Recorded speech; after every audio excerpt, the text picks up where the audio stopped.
Assalamu алейкум, урматтуу мусулман бир туугандарым. Бүгүн биз сиздерге пайгамбарыбыз саллаллаху алейхи вассаламга келген аябай оор сыноо жөнүндө баян кылып беребиз. Пайгамбарыбыз саллаллаху алейхи вассалам 50 жаштан өткөндө уулду болду. Кубанычы ичине батпай сүйүнүп жүрдү. Баласы 7 күндүк болгондо акыйка кылды. Уулум Ибрахим алейхиссаламдай болсун деп уулуна Ибрахим деп ысым койду. Уулу Ибрахим 5-6 жаш болгондо ооруп калды. Пайгамбарыбыз саллаллаху алейхи вассаламдын маанайы чөгүп, эч нерсеге көңүлү жок жүрдү.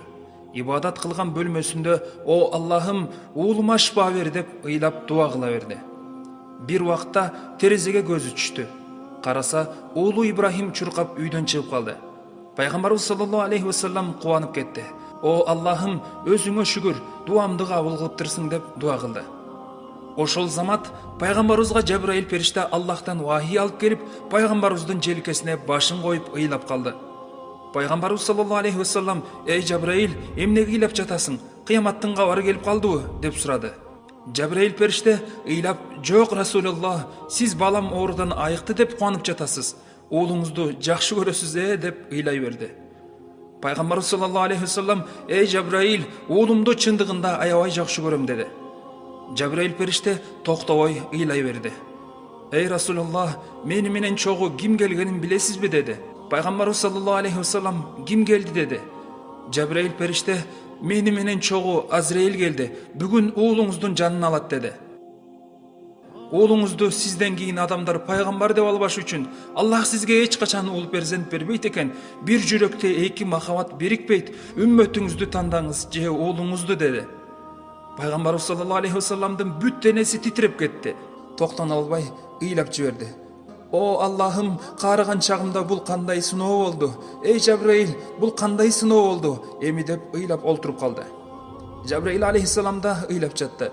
"Эй Расулуллах, мен бардык периштелердин колун ачтырып койдум.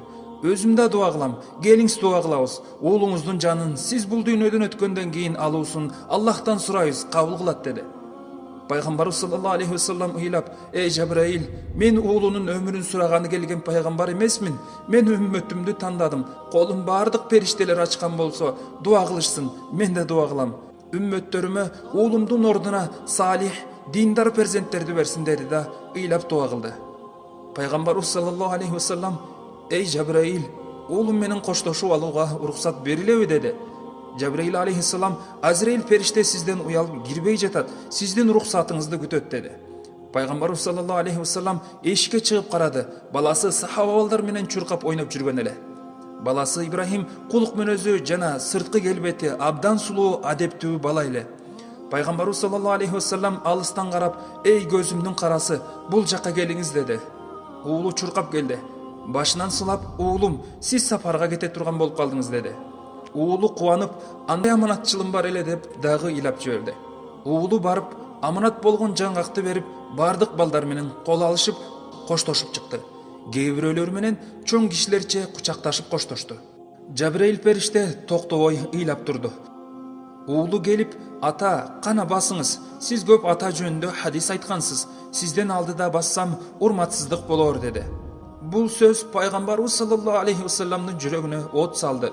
"О Аллахым, парасаттуу, акылдуу уулум бар эле" деди. Жолдо баратып сахабалар менен коштошту. Абу Бакыр Сыддык радыйаллаху анху менен кучакташып коштошту. Алар эмне болуп жатканын түшүнүшкөн жок. Пайгамбарыбыз саллаллаху алейхи вассалам эмне үчүн ыйлап жатат экен деп таң калышты. Үйгө киргенде бала Азраил периштени көрүп: "Ата, бул мейман ким? Аны карасам коркуп жатам" деди.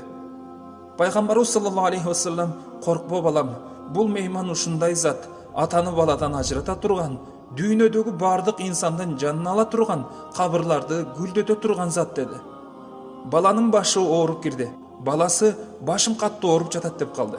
Пайгамбарыбыз саллаллаху алейхи вассалам тизесине баласынын башын коюп, уулун каттуу кармап: "Эй Жабраил, Азраилге айт, баламды Аллахка бердим, жанын оорутпай алсын" деди. Жабраил алейхиссалам ыйлап жатты. Баласы титиреп, атасынын нурлуу жүзүн карап, жылмайып жан берди. Пайгамбарыбыз саллаллаху алейхи вассалам өзү жууп, кепиндеп кабырга коюп бүткөн соң дагы ыйлап жиберди. Сахабалар: "О Расулуллах, өзүңүз кайтарган нерсени өзүңүз кыласызбы" дешти.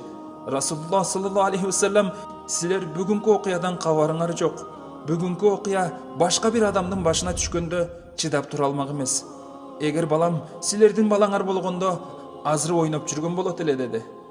Сахабалар болгон окуяны угуп, ыйлап, Аллах сизге сабыр берсин дешти. Урматтуу мусулман бир туугандарым, пайгамбарыбыз саллаллаху алейхи вассалам баласына бизди алмаштырган. Эртең ахиретте ошол кылган урматына татыктуу боло алабызбы? Же азыркы учурдагыдай пайгамбарыбызды жакшы тааныбай, маалыматыбыз, кызматыбыз, сүннөт жашообуз жок, тескерисинче дүйнө жылдыздары, футболист, артист, спортсмендерди жакшы таанып, уялбай пайгамбарыбыздын жүзүн кантип карайбыз? Ахиреттесе өтө көп убакытты элестетпеңиз бир тууганым. Азраил периште бир күндө 5 жолу ар бир үйгө келип жашоочуларды карап кетет экен. Бул дүйнө өтө кыска. Бир инсандын бул дүйнө менен кош айтышуусу ал инсан үчүн ахиреттин башталышы.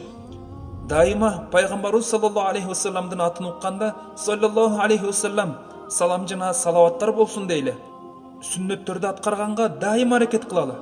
Пайгамбарыбыз саллаллаху алейхи вассаламдын тарыхын окуп жакшылап тааныйлы. Аллахым туура жолдон адаштырбасын. Ассаламу алейкум ва рахматуллахи ва баракатух.